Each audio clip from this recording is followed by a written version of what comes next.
We're all engineers and slides are great, but we like coding, right? That's how we learn stuff. So that's what we did today.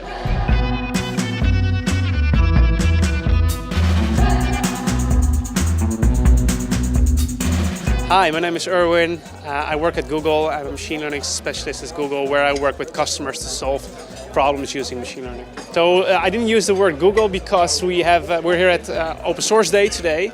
And we did a session on Tensorflow, and we only talked about Tensorflow today. That's a great question. So why we donate this much to the community is that we believe that there are more smart people outside of Google than within Google. So we can leverage the power of the community to improve the things that we use for solving our problems and solving communities' problems as well.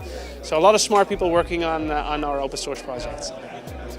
So Tensorflow is the open source framework which you can use for doing machine learning or doing just matrix multiplication. So it's a really powerful framework, and it's especially powerful when you want to bring things to production. So it scales to any scale.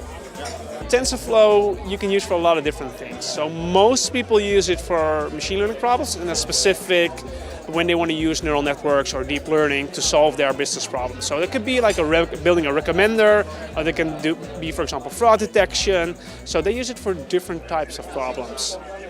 Just what? It's the most used machine learning framework out there, especially for deep learning. So it has the biggest community, and it's used a lot in production as well.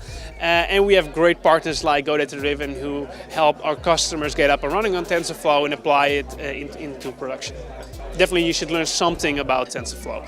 It will not solve all of your problems, but it can solve a part of your problems, and it can solve them really, really well. And TensorFlow should be in your toolkit for sure, yes. So what we did during the workshop is that we taught them some best practices around TensorFlow. It's a big ecosystem. People can get lost in that ecosystem, so we teach them how to build a model using TensorFlow. What are the best practices, how to load data into your model for training, how to scale your model. And we took those best practices and we did a couple of labs where people actually had to write some code, because we're all engineers and slides are great, but we like coding, right? That's how we learn stuff.